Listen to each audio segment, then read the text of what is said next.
그 자신이 성숙한 괴짜였던 피스토리오스는 내게 용기와 스스로에 대한 존경을 간직하는 법을 가르쳤다.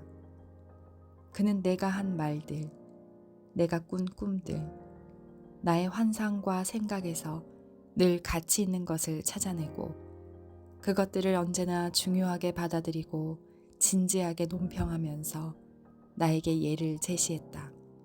그가 말했다. 나한테 이야기했지. 음악을 사랑하는 건 음악이 도덕적이지 않기 때문이라고. 나야 아무래도 괜찮아. 하지만 자네 자신이 도덕주의자가 아니기도 해야지. 자신을 남들과 비교해서는 안 돼. 자연이 자네를 박쥐로 만들어 놓았다면 자신을 타조로 만들려고 해서는 안 돼. 더러 자신을 특별하다고 생각하고 대부분의 사람들과는 다른 길을 가고 있다고 자신을 나무라지. 그런 나무람을 그만두어야 하네. 불을 들여다보고 구름을 바라보게. 예감들이 떠오르고 자네의 영혼 속에서 목소리들이 말하기 시작하거든. 곧바로 자신을 그 목소리에 맡기고 묻지는 마. 그것이 선생님이나 아버지 혹은 그 어떤 하느님의 마음에 들까 하고 말이야. 그런 물음이 자신을 망치는 거야. 그런 물음들 때문에 인도로 올라서고 화석이 되어가는 거지. 이봐 싱클레어. 우리의 신은 아브락사스야. 그런데 그는 신이면서 사탄이지. 그 안에 환한 세계와 어두운 세계를 가지고 있어. 아브락사스는 자네의 어떤 생각에도 어떤 꿈에도 이 일을 제기하지 않아. 결코 잊지 말게. 하지만 자네가 언젠가 나무랄 데 없이 정상적인 인간이 되어버릴 때 그때는 아브락사스가 자네를 떠나. 그때는 자신의 사상을 담아 끓일 새로운 냄비를 찾아 그가 자네를 떠난다네.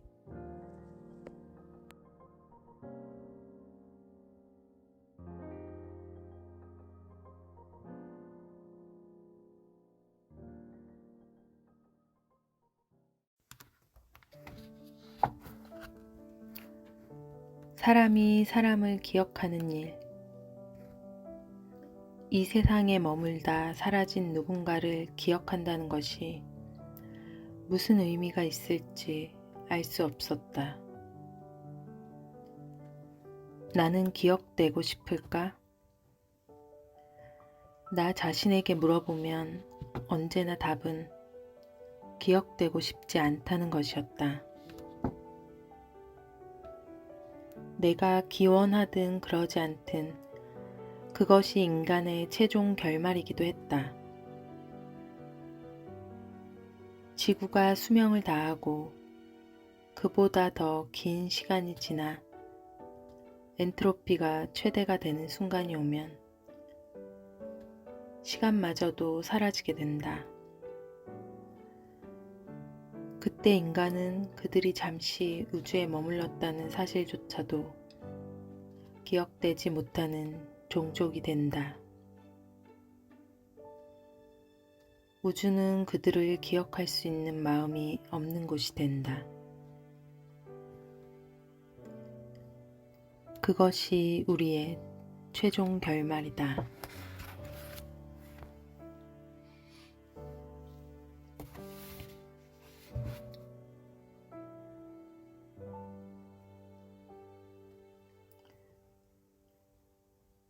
세비 아주머니를 떠나보내야 했던 증조모의 마음이 어떠했을지 상상이 되지 않았다. 살면서 처음으로 사귄 친구와 영영 헤어져야 하는 마음이 어떤 것일지,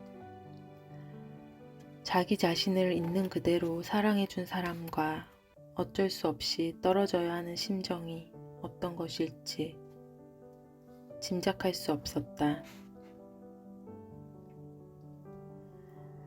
차라리 만나지 않았던 편이 나았을까요? 그게 무슨 뜻이니? 헤어졌을 때 얼마나 고통스러웠을지 상상하니까 그런 생각이 들어요. 차라리 증조할머니랑 세비 아주머니가 처음부터 만나지 않았다면 그런 일을 겪지 않아도 됐을 텐데, 서로를 모르는 채로 살았다면. 정말 그렇게 생각하니? 나는 가만히 차를 마셨다. 내가 진짜로 어떻게 생각하는지 나조차도 알 수 없었다.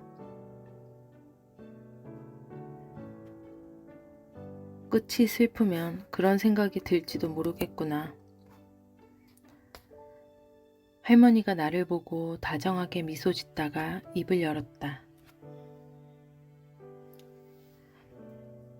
세비 아주머니는 엄마의 상처였어. 그렇지만 자랑이기도 했지. 엄마를 크게 넘어뜨렸지만 매번 털고 일어날 힘이 되어주기도 했으니까. 엄마가 세비 아주머니를 떠올리며 가장 많이 했던 얘기는 이거였어. 세비가 나를 얼마나 기회해 줬는지 몰라. 세비가 나를 얼마나 애지중지했는지 몰라.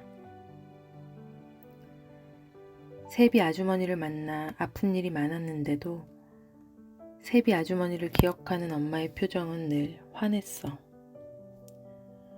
꼭 다른 세상에 있는 사람처럼 말이야. 세비 아주머니를 만나지 않았더라면 그런 상처 같은 거 받지 않아도 됐겠지만, 그래도 엄마는 세비 아주머니를 만나는 삶을 택하셨겠네요. 그래, 그게 우리 엄마야. 할머니는 나를 보며 웃었다. 그 웃음에서 나는 나를 향한 할머니의 안타까운 감정을 읽었다.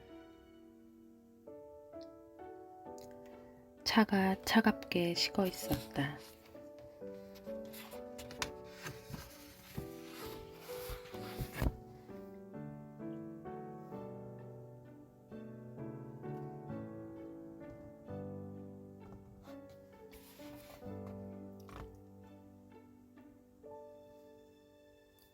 우리는 둥글고 푸른 배를 타고 컴컴한 바다를 떠돌다 대부분 100년도 되지 않아 떠나야 한다. 그래서 어디로 가나? 나는 종종 그런 생각을 했다.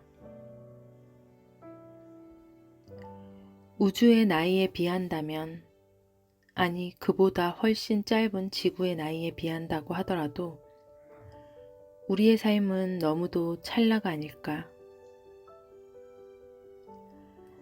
찰나에 불과한 삶이 왜 때로는 이렇게 길고 고통스럽게 느껴지는 것인지 이해할 수 없었다. 참나무로 기러기로 태어날 수도 있었을 텐데 어째서 인간이었던 걸까?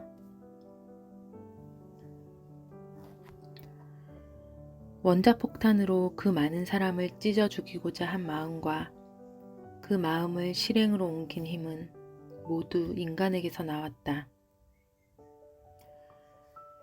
나는 그들과 같은 인간이다.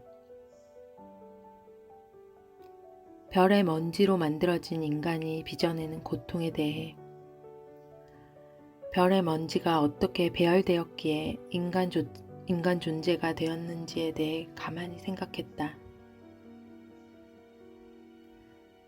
언젠가 별이었을, 그리고 언젠가는 초신성의 파편이었을 나의 몸을 만져보면서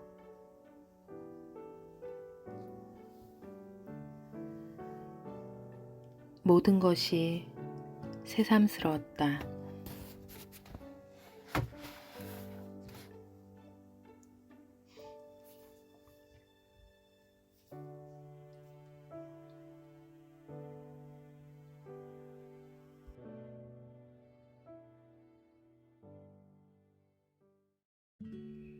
글쓰기에는 어떤 곳도 운 좋게 찾아오지 않는다. 글쓰기는 어떠한 속임수도 허용하지 않는다. 모든 문장은 기나긴 수련의 결과이다. 헨리 데이비드 소로. 그는 성인이라기보다는 방치된 아이 같았다. 나는 이런 사람들이 나이보다 훨씬 어려 보이는 경우가 아주 흔한 것은 책임질 일이 없기 때문이라 생각한다. 이런 문장을 만나는 재미에 빠져 조지 오웰을 읽는다.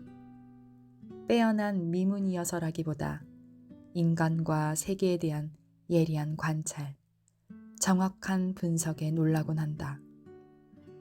옆에 있다면 물어보고 싶다. 당신은 언제부터 이런 게 보이는 기술자가 되었느냐고. 조지 오웰의 5년을 생각한다. 그는 젊어서 인도 제국 경찰에서 일했다. 제국주의에 앞잡이 노릇을 했다는 가책에 괴로워하며 스스로 벌을 내린다. 파리와 런던에서 5년 동안 접시 닦기, 노숙인을 자처한다.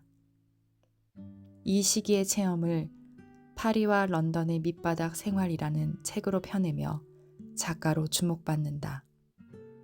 조지 오웰이라는 필명도 이때부터 사용했다는데 본문에서 불지옥이 따로 없다고 묘사한 주방 상황은 읽기만 해도 땀이 날 정도로 생생하고 이미 조지 오웰답다.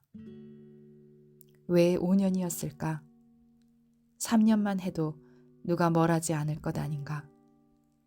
좀 길다 싶다가도 다른 세계를 받아들이려면, 이전 세계에서 육체가 풀려나려면 그 정도는 걸리겠지 싶기도 하다. 사람의 빛깔이 달라지는 시간, 한 사람에게 작가의 소양이 형성될 즈음, 무엇을 읽었느냐보다 어디에 누구와 있었는지가 중요한 것 같다. 조지 오웰의 불지옥 5년, 아니 작가 수업 5년을 상상하니 그렇다.